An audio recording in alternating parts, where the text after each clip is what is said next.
नामुमकिन हो जाए।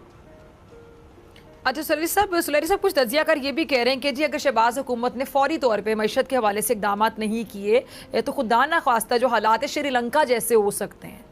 जय हिंद दोस्तों, मैं महेंद्र शर्मा स्वागत करता हूं वन वर्ल्ड हिंदी में आपका। उम्मीद करता हूं आप खुश और स्वस्थ है। दोस्तों आइए दिखाते हैं पाक मीडिया के एक और लेटेस्ट डिबेट, जिसमें कैसे अब पाकिस्तान के हालात है वो श्रीलंका के होने लग गए और पाकिस्तानी मीडिया अब डरने लगी है। क्योंकि आज अब देखा जाए तो पाकिस्तान में डॉलर के रेट पाउंड से बाहर जा रहे हैं और हुकूमत इसको कंट्रोल करने के लिए कोई भी कोशिश नहीं कर रही है।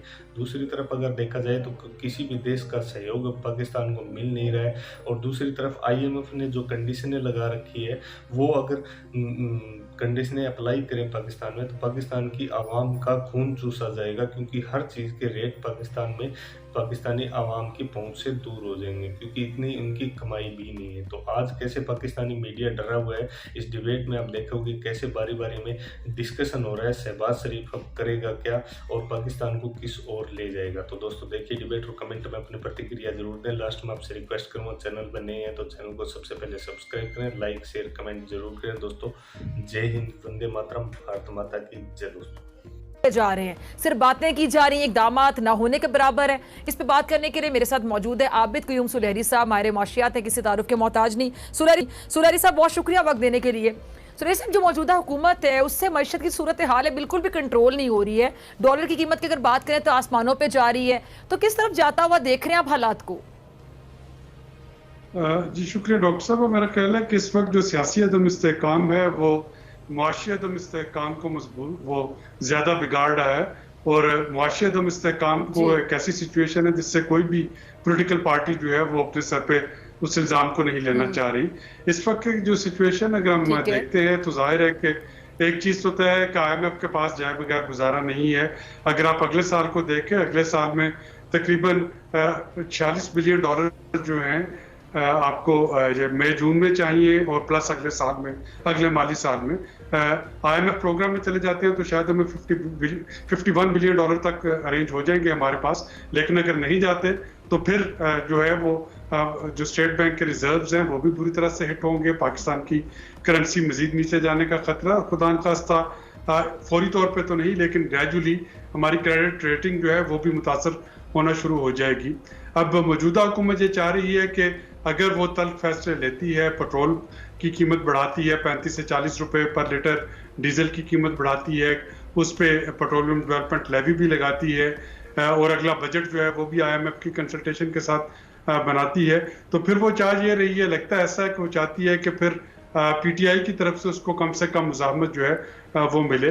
लेकिन अपोजिशन जो है, कोई भी जमात जब अपोजिशन में होगी और जब इन्फ्लेशन बढ़ेगी, कोई भी इकदाम हो तो जाहिर है कि अपोजिशन का काम ये होगा कि वो उसको हाईलाइट करे और उस पर पॉलिटिक्स करे।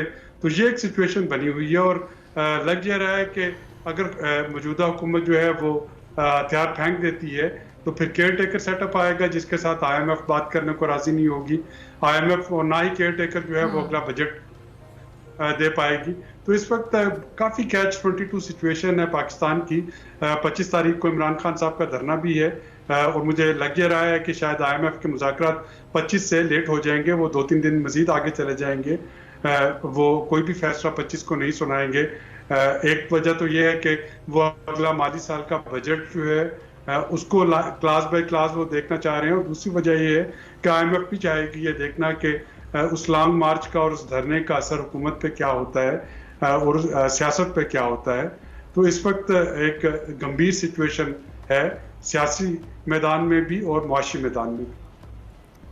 अच्छा सुलेरी साहब एक बात तो बिल्कुल क्लियर है कि जी जब ये लॉन्ग मार्च होगा, धरना होगा, ये जब बाहर निकलेंगे तो हालात भी खुदा ना खास्ता ख़राब हो सकते हैं। लेकिन मईशत के हवाले से अगर बात की जाए तो वो सूरत हाल तो ज़ाहिरी बात है, जब धरने होते हैं, जब लोग लॉन्ग मार्च के लिए बाहर निकले होते हैं, एक बड़ी पार्टी है ये PTI इस टाइम पे और आप देख रहे हैं किस तरह स्ट्रीट पावर इनके साथ है, अवाम इनके साथ है बहुत बड़ी तादाद में, तो मईशत जो है उसके हालात बेहतरी की तरफ तो नहीं जाएंगे, सूरत खराब होती नजर आएगी।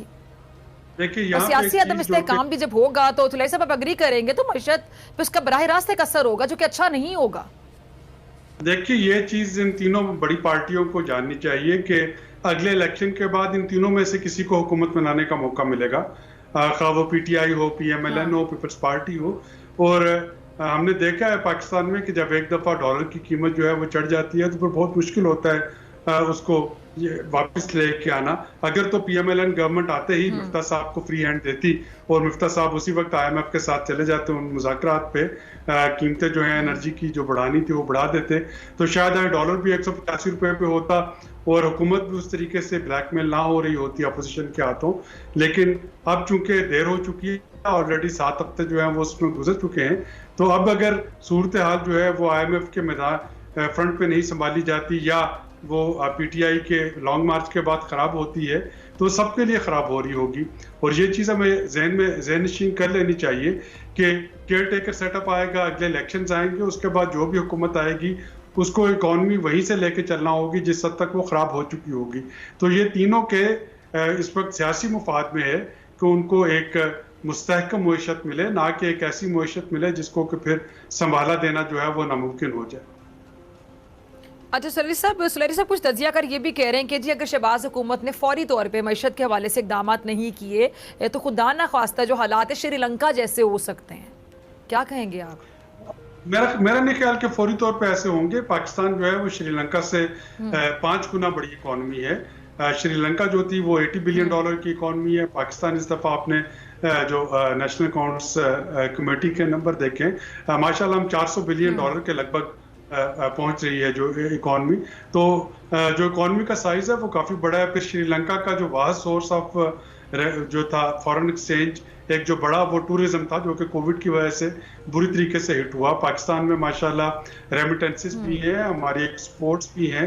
श्रीलंका की अपनी एग्रीकल्चर उस तरह से नहीं है, वो नेट फूड इंपोर्टिंग कंट्री है, एक आइलैंड कंट्री है। पाकिस्तान जो है, पाकिस्तान की अपनी फूड एक्सपोर्ट भी होती है, तो उस तरीके से तो नहीं। लेकिन खुदा न खास्ता अगर ये हालात इसी तरह से बिगड़ते रहे जैसे कि इस वक्त बिगड़ रहे हैं, तो एक स्ट्रांग ग्रोथ होने के बावजूद, और हम देख रहे हैं कि इस साल की जो ग्रोथ है वो 6% को टच कर रही है, तो स्ट्रांग ग्रोथ होने के बावजूद हमारे जो फॉरेन एक्सचेंज रिजर्व्स हैं वो कम होना शुरू हो जाएंगे। वो एक लम्हा फिक्रिया होगा यहाँ पे के हालात जो है वो बिगड़ सकते हैं।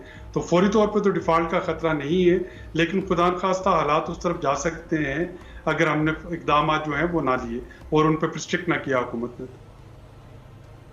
ठीक है। अच्छा सुलैरी साहब, एक पॉइंट जहन में आता है कि जी इमरान खान साहब पे तनकीद करने वाले और ये मईशत को दुरुस्त समत में लेकर जाने के जो दावेदार तजर्बाकार, बड़ी दफ़ा एक्सपीरियंस हुआ है इन लोगों को हुकूमत करने का। चलें, इमरान खान साहब का तो पहला तजर्बा था हुकूमत का, तो ये जो तजर्बाकार किस्म के लोग थे, नई हुकूमत, अब ये सारा मलबा इमरान खान साहब की पॉलिसीज़ पर डाल रही कि जी सारी जो जिम्मेदारी इमरान खान साहब की पॉलिसीज़ पर जाती हैं, तो क्या इन्हें पहले से नहीं पता था कि सिचुएशन क्या है? हुकूमत में आने से पहले इन्होंने नहीं सोचा, कोई तैयारी नहीं की? अच्छा, मैंने बड़े प्रोग्राम्स किए जब PDM इत्तेहाद बना था कि जी आप इमरान खान साहब को महंगाई की वजह से और ये जिनसे पॉलिसीज कंट्रोल नहीं हो रही, ठीक नहीं हो रहे मामलात मईशत के, खासतौर पे आप इनकी हुकूमत को घर भेजना चाहते हैं, तो आप लोग क्या करेंगे? आप लोगों के पास सोल्यूशन क्या होगा, हल क्या होगा? और पता था कि कोई हल नहीं होगा, ये पुराना मलबा सारा उठा के इमरान खान साहब पे डाल देंगे, तो वही सब कुछ हो रहा है। देखिए, इस वक्त मेरा ख्याल है कि लोगों को ये चीज समझ आती जा रही है कि असल जो इशू बन रहा है वो ये है कि PMLN के अंदर भी एक से ज्यादा ग्रुप्स हैं और वो ग्रुप्स मुआशी पॉलिसीज पे भी उनकी अपनी अपनी अप्रोच है। अगर आपको याद हो कि मुफ्ता इस्माइल साहब ने जो वाशिंगटन का दौरा किया था हल्फ लेते ही, उससे जाने से पहले वो बड़ा क्लियर थे कि एनर्जी सब्सिडीज वो रोल बैक कर देंगे। उनमें काफ़ी क्लैरिटी थी कि उनकी हुकूमत क्या क्या इक़दाम लेना चाह रही थी, लेकिन वापस आके उनको एक सियासी मुखालफत का सामना अपनी पार्टी के अंदर से ही हुआ। और अब भी यही हो रहा है कि उनको जो सियासी मुखालफत है, हलीफ जो हैं वो कह रहे हैं कि TCM में वो साथ देंगे हुकूमत का, लेकिन गालिबन जो PMLN के अंदर की जो पॉलिटिक्स है वो इस वक्त हार्म कर रही है हुकूमत के एक्शंस को।